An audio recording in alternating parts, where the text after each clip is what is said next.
So I'd like to start off by saying, obviously, thank you to Safi for your very kind introduction. And thank you for giving me the opportunity to share my research here today. And also thank you to everybody for coming along.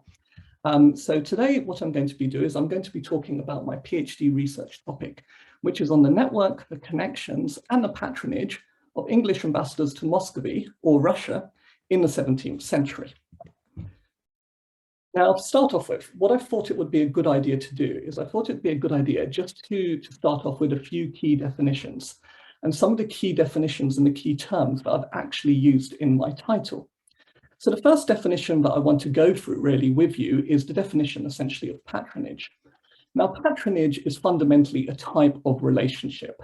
It's an unequal power relationship, and it usually involves some form of exchange between the patron, who is usually generally a high-up courtier, or is usually generally somebody quite high up in government, or a favorite, or even the monarch himself, and their clients, who are usually followers or social inferiors. And in the diplomatic context, when we're talking about patronage, as I specifically am, patronage is usually demonstrated by patrons granting sort of these ambassadorial positions to their clients in exchange for some form of service. Now, that service could take on many forms. It could be tangible, it could be intangible, it could be things such as loyalty, such as information gathering, such as providing advice on foreign policy, etc. Now, the next type of relationship I want to look at are friendships, and they differ fundamentally to patronage relations. Now, friendships are generally more equal relationships between two individuals, and they're usually based on these concepts such as trust, such as mutual affection. And the key difference really between friendships and patronage relations is that when it comes to friendship, the relationship is often a lot more voluntary. It doesn't have this same sort of power dynamic as patronage often has. It doesn't have these same obligatory forms of exchange that we often see in patronage relationships. And the last type of relationship, which I'm going to be briefly talking about, are connections or mere acquaintances. Now, these really are the weakest forms of relationship. And if we are talking about these in layman's terms, really, or in everyday terms, connections or mere acquaintances are characterized by passing contacts. So people we may just come across in passing, they're often not based on trust. They're often not really solid relationships. There's often not really much mutual affection. So it really is the weakest type of relationship. Now, having gone through some of those key definitions, what I thought it would be a good idea to do is I thought it would be a good idea to highlight what are some of my key research questions, what are some of the questions that I'm going to be looking at answering in my study. And what I thought it would be really useful to do actually with these key research questions is to try and narrow these down to really their most basic and their most fundamental form, because I think it makes things a little bit more helpful. I think it simplifies things and makes it easier for us to understand. And also, what's really nice about these questions is they also reflect some of the key questions that historians of early modern diplomatic patronage, of early modern diplomatic networking, Anglo-Russian relations, and early modern diplomacy in general have tried to answer. So the first question really is this question of definition. So it's, well, who is a diplomat? How do we define who a diplomat was? Not just in the early modern context more generally, but more specifically in the Anglo-Russian context as well. The second question is one of selection. So why were actually ambassadors to Russia actually selected by their patrons, by their friends, or by their informal connections for missions to Muscovy or Russia? What exactly was the key criteria that they were looking for or that you needed in order to be sent abroad to Muscovy? The third question really is one of activities. So, well, actually, what did diplomats actually do when they were abroad in Muscovy or in Russia? What were some of the key activities they took part in? What were some of the key tasks that they really engaged in? And the very last question is a question of service. So who are diplomats serving, not just before their missions to Muscovy, but also during and after their missions to Russia as well? Now, what's quite interesting, and as I've said before, that actually several historians of early modern diplomacy, of patronage, and of networking, they've actually tried to answer these research questions previously, but in really two fundamentally different ways. And in order to understand these fundamentally different ways, I thought we would go through some of the historiography, but just quite briefly. So the first school is the rather creatively named Old Diplomatic History, which started in the 1950s by a gentleman called Garrett Mattingly. with his seminal work called Renaissance Diplomacy, which you can see on the right-hand side of your screen. Now, Mattingly's general view, firstly, when he's talking about early modern diplomacy, patronage, and networking, his general view is that actually diplomacy is fundamentally a political process. When we're talking about diplomacy, we're talking about politics. It was started by a system of resident ambassadors in the late 15th century Italy. It then spread to the rest of Europe, so it spread to France, to Spain, to the Low Countries, and eventually to England. Now, when he looks at this question of, well, definition, so who actually was a diplomat? He believed that to be a diplomat or to be an ambassador, it was very much a formal, structured category. Diplomats were either statesmen or theologians, and they had to have been given these formal, written political instructions from the monarch, or these political credentials. And it's because you had this paperwork, it's because you had these powers that you could then be seen as an early modern diplomat, so to speak. When he tackles this question of how and why were diplomats sent, well, they actually believe that diplomats were sent because of how close they were to the monarch, and because they fitted this mold of what's called the perfect ambassador. Now, the perfect ambassador is an idea, and it's sort of a literary idea, which goes back to the early modern period. And it's this idea, really, that to be a great ambassador, you had to have certain key skills. You had to have a good knowledge of history and politics. You had to be able to speak Latin, which was the language of the early modern diplomacy at the time. You had to have a good family name. You had to be sufficiently wealthy to pay for things when you were abroad and to conduct yourself with honor and dignity. And Garrett Mattingly and older diplomatic historians, they believed it was because ambassadors had these key skills, that's why they were essentially selected and sent for diplomatic missions abroad.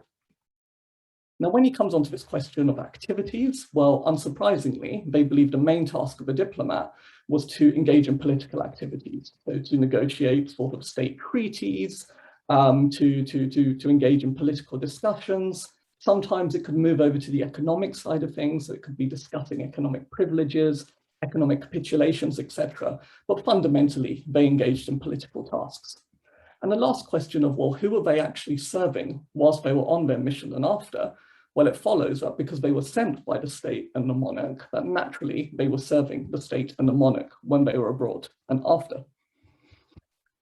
Now, what's happened really in the last decade or so, or the last 2 decades really, but it's really gathered pace in the last 10 years. We've seen this new school of thought come through, which is, again, very creatively called New Diplomatic History. And what they've tried to do is they've tried to answer these same fundamental questions, but from a completely different perspective. So their general view really is that actually the old diplomatic histories, they're far too narrow.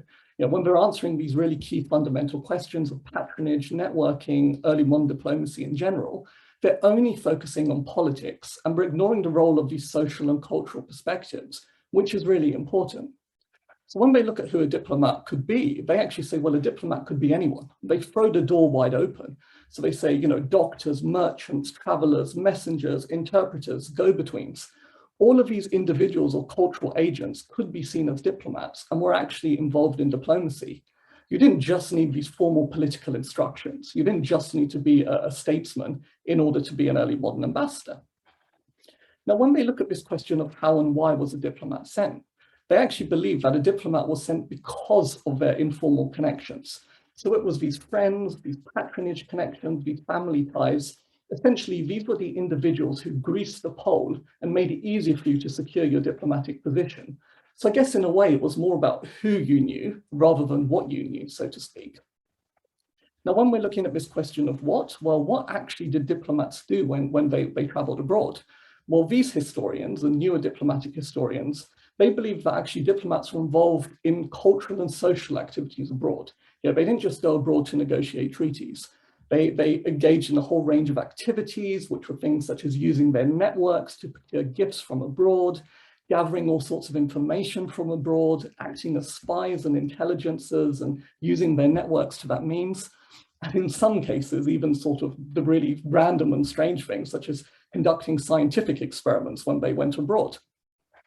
And this last question of who, well, who were they serving? Well, again, it follows that because they were sent by all of these informal connections, naturally their service during and after their missions were to these informal sort of friends and wider family ties. And as I've said, these tensions between these older diplomatic history and these newer diplomatic histories, they are really present in all areas of my study. So I think they really do form an important backdrop of where I see my research. Now we come on to what I think really is the most fundamental question for me at least. And it's actually, well, where do I position my research? You know, where do I sit? How am I contributing to the field? And I think what's happened in answering these fundamental research questions of who, what, and why, I think historians have shifted a little too quickly from these older political perspectives of diplomacy, patronage, and networking to these newer, more social and cultural perspectives. And by moving across so quickly, I feel we fundamentally miss something in between. So what my aim and what my argument is that we need to try and plug this gap by actually showing how the selection, the activities, and the service of English ambassadors to Muscovy, both before, during, and after their missions, were informed by social and cultural considerations. But we cannot view their missions in isolation from the wider political and diplomatic context. And we must try and attempt to merge the two when we're trying to answer these key questions. And only that way will we come away with a more balanced view of patronage and of networking. So now I'm going to focus more specifically on the Anglo-Russian side of things. And I'm going to try and demonstrate how I intend to go about merging these political and social perspectives of early modern diplomacy by using the case study of Richard Lee, who went to Muscovy in around 1600. And I'm going to demonstrate how I intend to answer each of these key research questions, but from this more balanced political and social perspective. So as we've seen, the first research question, it relates to diplomatic selection. Now, older views believe this was more political. An ambassador was sent because of his political knowledge. Newer views believe it was all about your informal contacts who enabled your selection. And I think there's certainly an argument that Richard Lee was sent because of his informal contacts, because of these newer views, so to speak. And I say that because in the archives, we actually see there are numerous letters being written by Richard Lee's family, by his friends, by his court contacts, lobbying the English Secretary of State and Richard Lee's patron, Robert Cecil, asking him to give Richard Lee this position to Russia. But I think we can merge these political and social approaches to selection, because to me, at least, it seems that Richard Lee's informal contacts, they helped him get the Muscovy mission, not only by lobbying Robert Cecil, not only by writing to him, but also providing Richard Lee with some of the key political skills that he needed in order to become this perfect ambassador, so to speak.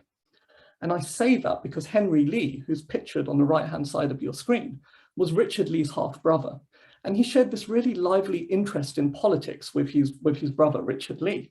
So when Henry Lee was in Europe in the 1570s and 80s, he seems to have become this expert almost on European affairs, particularly in relation to Spain and the wider Habsburg Empire.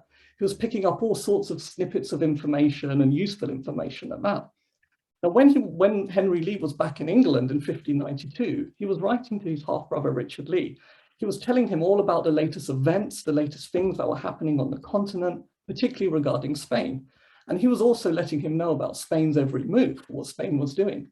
And more importantly, Henry Lee was telling his half-brother Richard Lee about these political discussions taking place in England about a potential peace with Spain and the wider Habsburg Empire. And I think this is really important, because I think it's really important to note that the political information about Spain that was given to Richard Lee by his half-brother Henry Lee was really important to Richard Lee's Russia mission. And the reason why I say that is because actually in Richard Lee's official instructions that were drafted to him, we see he was also sent to Russia to discuss Anglo-Spanish matters actually, and to talk about this Anglo-Spanish peace. So actually his proximity to his half-brother Sir Henry Lee and Richard Lee's subsequent knowledge of Anglo-Spanish relations would have been particularly useful for his Russia mission. So I think when we're looking at diplomatic selection specifically and contacts and family contacts, I think we can merge these two approaches by showing how Richard Lee wasn't just sent because of his family ties or his family networks, but because these ties gave him the political knowledge that he needed. And it helped make him this sort of perfect ambassador. And more importantly, the political knowledge he got from his brother concerning Spain was really useful to Richard Lee's Russia mission. So the next question I want to look at, and I'm still staying with the case study of Richard Lee here, is this question of activities. So what actually did an ambassador do abroad? Now, older diplomacy would expect to see Richard Lee negotiating treaties, etc. Newer forms would expect to see him doing informal things for his contacts, preparing gifts, etc.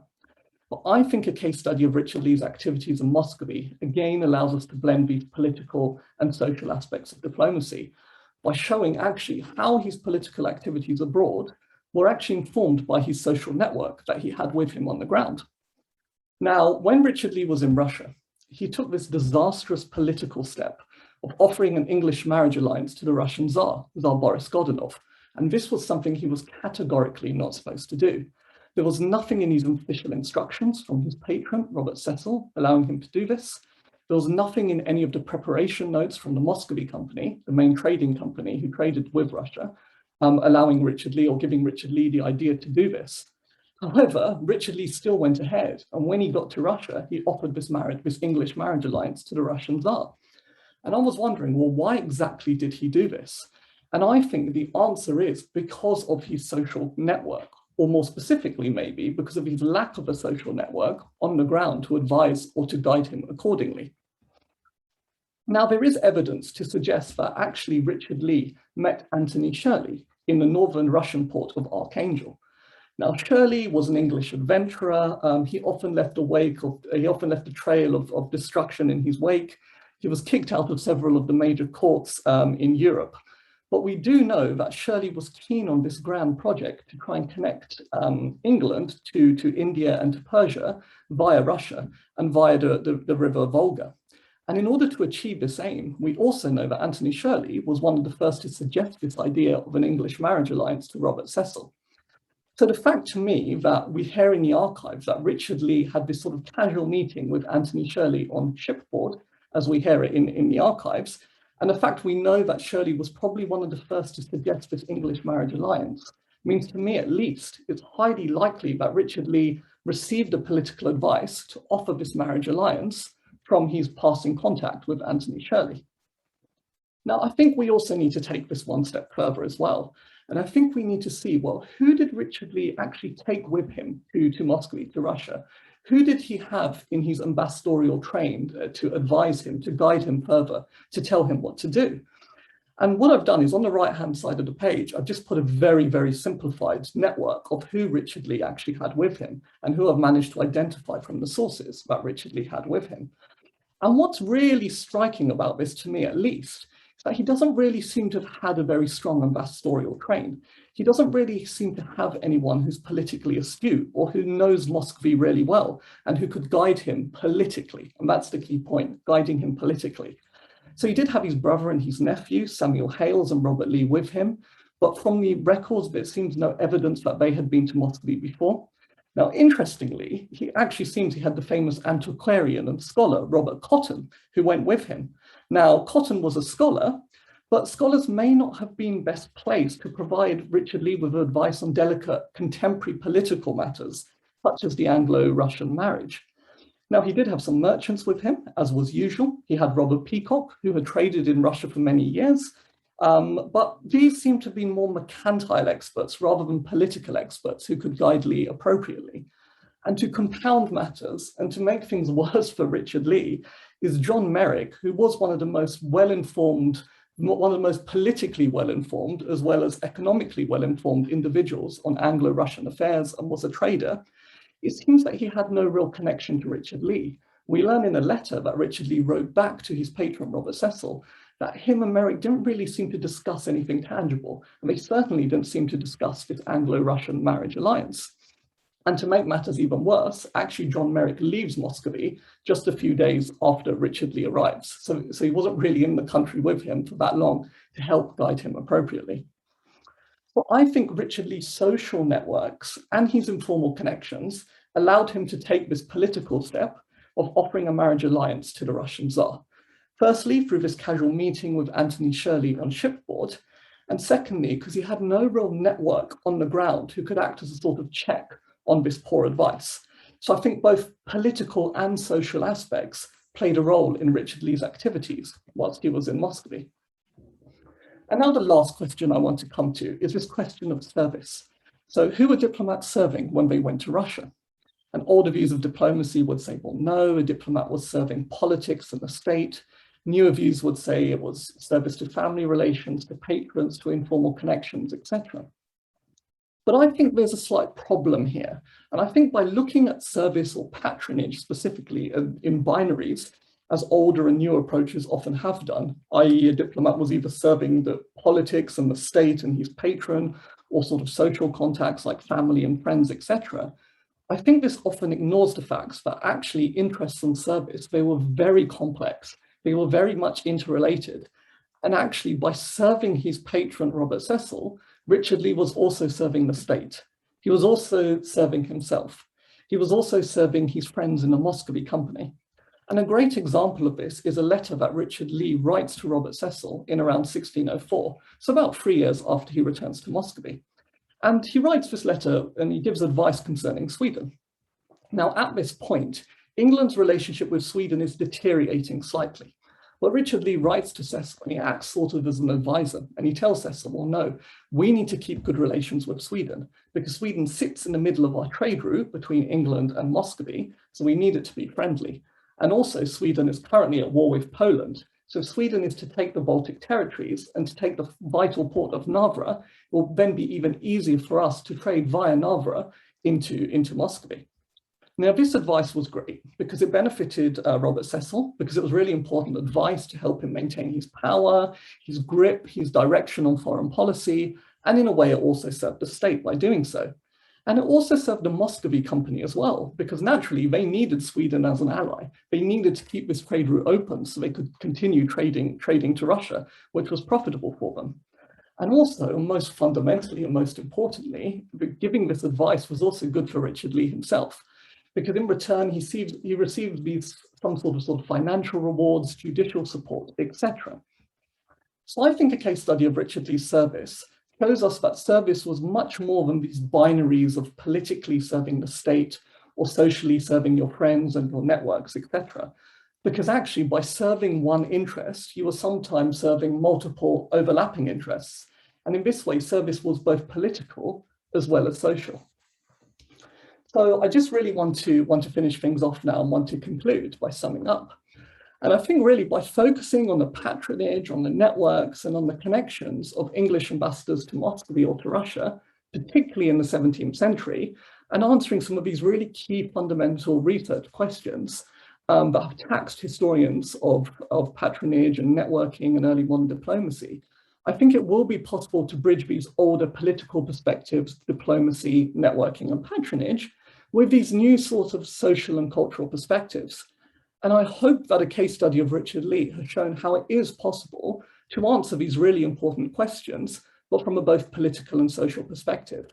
But I think before I conclude, I think I should say it's important to note that there are several other ambassadors who went to Muscovy, such as Timothy Willis, who went in 1600, Thomas Smith, who went in 1605, and Peter Witch, who went after the Restoration in 1669.